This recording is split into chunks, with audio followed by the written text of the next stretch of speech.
All right, now we can do the official recording. So I want to show you a really quick light edit. Again, this is review for some of you. This could be a few bits of new information for others, or very new for a couple of you. First thing we start off when starting in Photoshop, we're going to go ahead and say File, Open.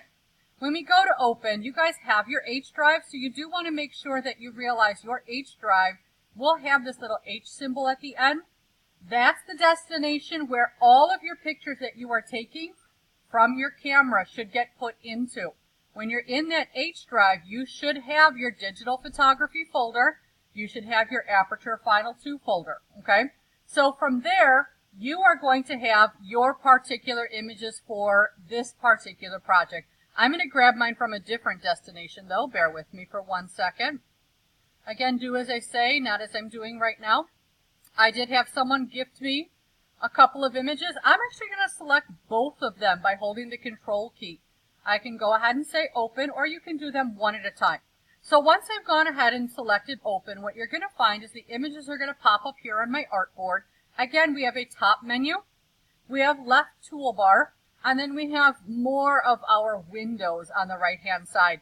Again, if anything in here does not look familiar, if it looks kind of strange, go up to Window, Workspace, and select Reset Essentials. So again, if you're missing a toolbar, or if something looks kind of strange, you're going to want to go ahead and reset it. We start off in Essentials, and then later on we look at some of these other workspaces which could fit your needs much more, okay?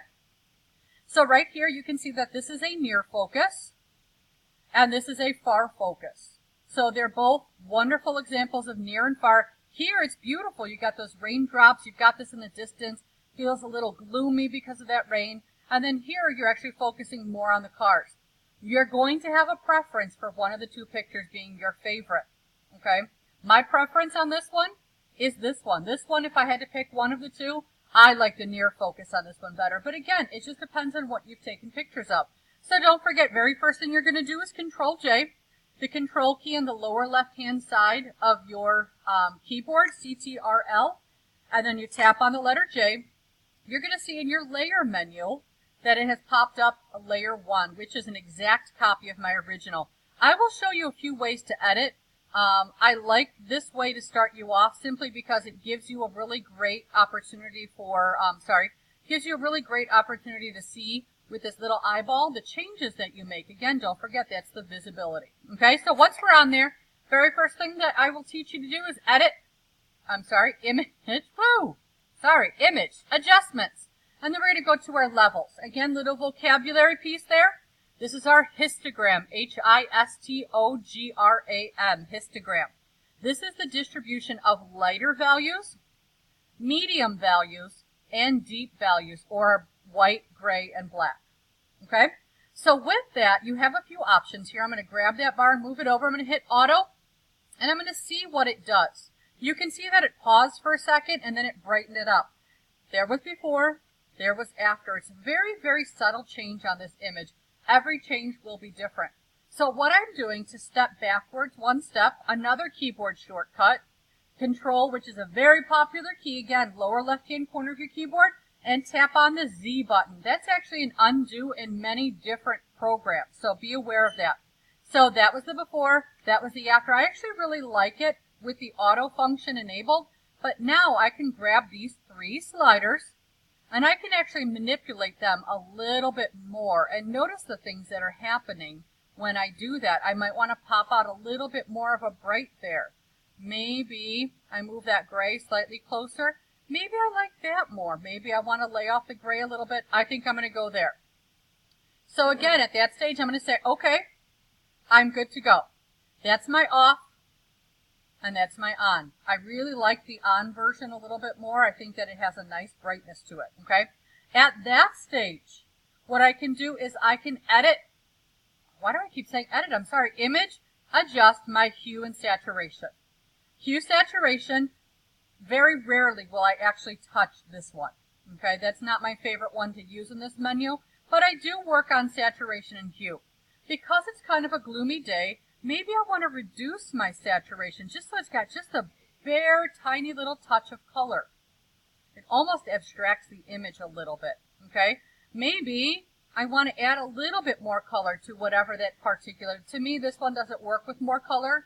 It's not a good fit. But don't forget, please do not do something called oversaturate. When you're saturating up to these higher levels, you'll see that it'll start to peek in other kinds of colors. Some people are really excited when they see that, oh my gosh, color. No. Just tell yourself no. You gotta stay away from that. That's too much. So if we go back to around our 0 point and then we drop it down a little, it adds to this photograph. It gives a little element of that gloominess, which I like. So let's say I want to bring that down just a tiny bit more. Let's say I want to shift my colors a little bit. Shifting your colors, again, that was 0, but I can actually bring this value up a little bit. Once I bring it up a little bit, you can see that I've brought a little bit of color out of that vividness and pulled it into another realm. This one's pretty nice. Again, you're getting that bluer tone adding to it.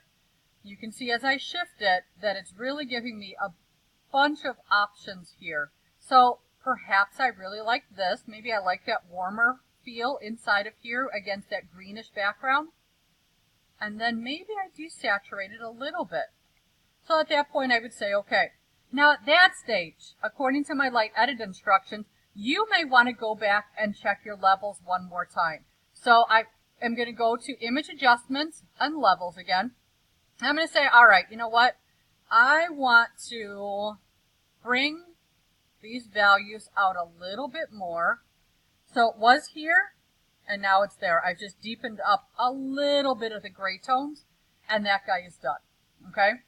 So at that stage, you can save it. But there's one more thing that I want to pop in here, and this one could be done at any stage of time of your work, and that's this guy right here. New tool alert. He's the crop tool. So if we go 1, 2, 3, 4, 5 tools down, if you click and hold any of these tools that have that little tiny little triangle in the corner, this is very important. Once again, any of these tools that have the little tiny triangle in the corner have other options. So if I say go 5 tools down and yours is showing this one, don't use it. If I say find that crop tool, this one's the slice tool, that's not going to work. So click and hold, drag out to the crop tool, that's the one that should be showing.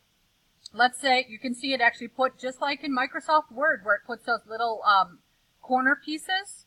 I could drag this. Maybe I'm going to go right here. Maybe I want to get rid of that information that was part of the windowsill. Or maybe I'll just give it a little bit more. I don't want to cut off those cars in sort of an awkward angle. Notice it also gives you a really great grid on there that follows the rule of thirds. So putting something of interest on one of those thirds could be a great compositional tool. So the rule of thirds, something of interest will fall on one of these thirds or at the corner of one of these thirds.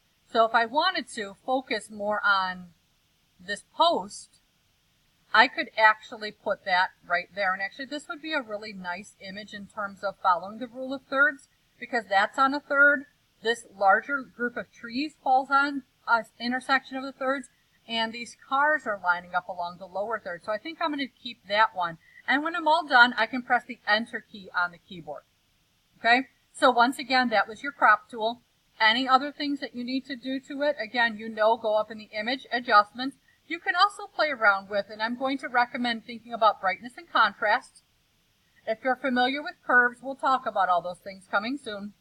Exposure, vibrance, color balance. Black and white will change it to a pure black and white, but don't forget you can also do that here, where you're going to bring your saturation all the way down and make it a pure black and white. Okay? So at that stage, you're going to File, Save As. You're going to make sure you're back in your H drive for Digital Photography Aperture Final 2. And I'm going to call this Aperture Near. And I hit Save. This one right here, please click Don't Show Again. Leave this checked. Click Don't Show Again. You don't have to worry about it ever again. And then I'm going to follow through with a similar set of patterns. I could leave this one open. I'm going to go to my other tab and try to give that the same exact feel as my previous one. And then this one would get renamed as Aperture Far. And then you'll be ready for turn-in. I'm going to show you about turn-in. turn in, if you go to the P drive, I'm going to go to digital photo, period 1. I'm going to put in a folder here. Give it a second, it's got a copy. I'm going to go ahead and rename